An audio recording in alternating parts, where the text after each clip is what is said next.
That brings us to question number 59 next. And 59 asks us to find the value of x. What is the value of x? Which, if we look at the diagram, x is the degrees of the angle ACB.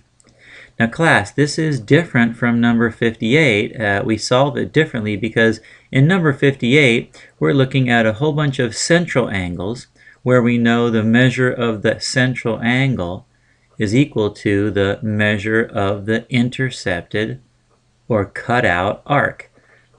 But the angle on number 59 is not a central angle because its vertex, right here at C, is not in the center of the circle. The vertex of ACB is on the circle. And that means this is an inscribed angle.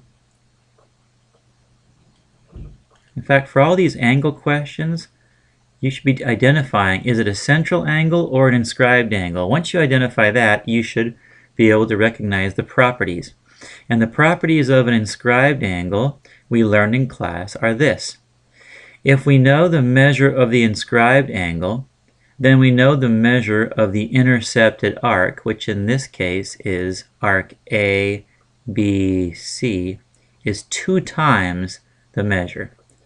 That means if the measure of ACB is x, then the measure of arc AB is 2 times x. Well, for question number 58, we have to work that in reverse. We know the measure of arc AB, and that means we know that the measure of angle ACB is 1/2 of that number.